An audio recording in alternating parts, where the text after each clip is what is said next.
Sometimes we'd just go off with each other, but he was always including everybody.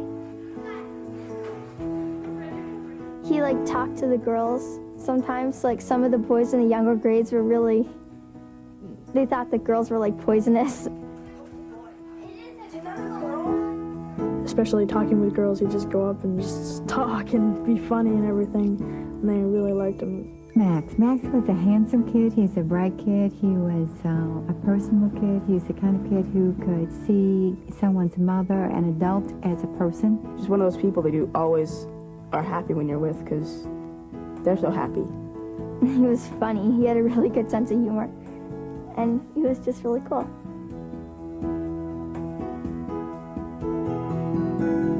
Max Warburg I found out about through a friend. I found out about his fight with leukemia.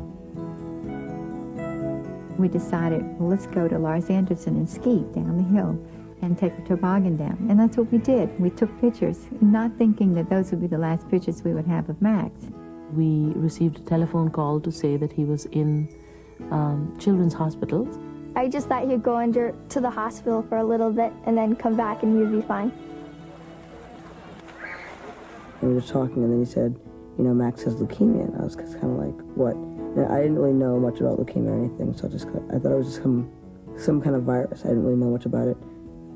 I didn't think that he was going to die or that, I just thought he'd go to the hospital for a little bit and then come back and he would be fine.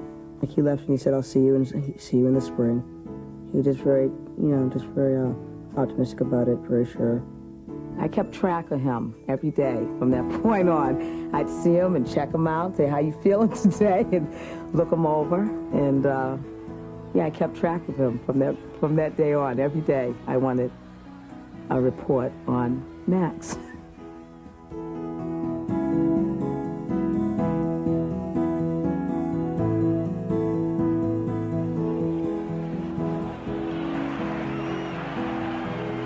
He'd look you right in the eye, boy. It was kind of like a tiger in a way. You know, he just wouldn't let you go. Nobody could ever insult him or put him down because he'd always be right back there with a great comeback. He stuck up for me, he never would be mean to anyone, really.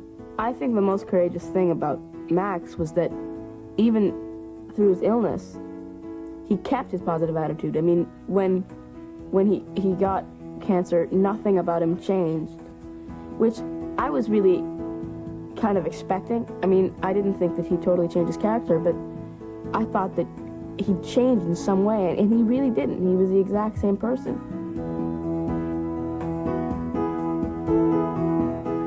Somehow, all these people are talking about how special Max was. I couldn't be like that.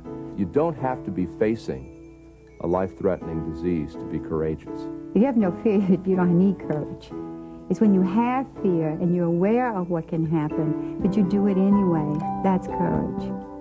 And having the courage to believe that, you know, he could beat it, and that he was going to be a positive influence, and that he was not going to bring people down, that he was going to enlighten people.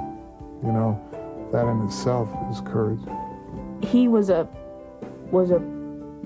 regular person, just like everybody else, who acquired this disease and was still the same person he was before he got it. You first walk in and it's like, you know, it's just, your heart kind of sinks. And the next thing you know, you're talking about the Celtics, and you're talking about the Patriots and the Red Sox. And he always liked to know, he goes, all right, well, we'll get all the medicine stuff out of the way first. And get that done early, we'd come in at 7:38. Because by 9 o'clock, I have a lot of things to do. We have to watch TV, there's games that I want to play, and this medicine game that he always tried to get me to play because he was so good at it. You know, he was really kind of mad, I think, because of the hospital didn't get Sports Channel because he couldn't watch the games, you know. He was asking funny questions about our teachers, and he was nice when he was sick too. His courage made other people not only impressed, but tap into their own. Well, I've learned not to take anything for granted, especially good health.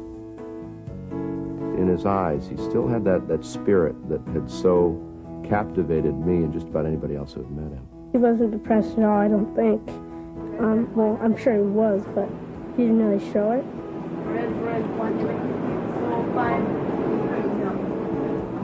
He was stronger and clearer rather than being unhappy or muddled or frightened. I'm sure he had moments that were like that. But every time I saw him, he seemed very convinced that he would rise above this setback. His courage really jumped out after that, and he had a lot of courage, and he really believed that he would make it through. Max didn't say, oh, if only I didn't have leukemia, I could be a great kid. You know, he had leukemia, and he still was a great kid in the face of that. So if he could do it in the face of that, you know, most of us can do it in the face of the cards we're dealt. This is Max in the Morning. It's 6:16, and here's Gil Santos with sports. The sixth grader from the Back Bay is recovering from a bone marrow transplant. I think it's a really great thing to do is to donate. And every time you donate, you're saving a life. I just think it's a really good thing to do. In Boston, Casey Kaufman, TV4 Eyewitness News Nightcast. Tell me a little bit about the difficulty in finding a donor. In the world, there are 6,000 other people who need donors. And if someone gets their blood tested and it doesn't match me, then it will probably certainly match someone else. And every time you donate, you're giving the gift of life. And it's so easy. We all have courage. You have courage when you take your first steps. You have courage. You're afraid. You can fall once you know you can. You get courage all the time. Courage, like I said, is strength in the face of adversity. Courage means Max Warburg and other children. I think about him and his smile and his very direct look in my eye, and suddenly I can do anything. He just gave off this power, kind of like, you know, it was just, you didn't feel sorry for him anymore. He kind of made you feel stronger. You go in there trying to help him and he'd help you. It's really kind of weird.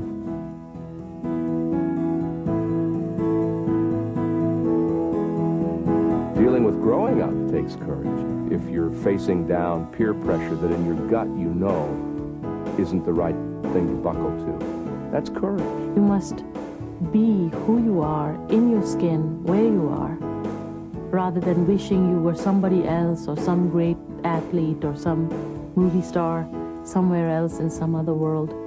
I think it's best to be who you are, the way Max was. Nothing can change who you are and what you believe in, except you. Be brave enough to have a dream, to have a goal, and then begin to measure your actions against it and listen to your inner wisdom. If you have an idea, all you have to do is to do it. You have to have the courage to do it. That nothing is stopping you from doing anything. Listen to your voice. Trust its words. And with courage, act on what you've heard.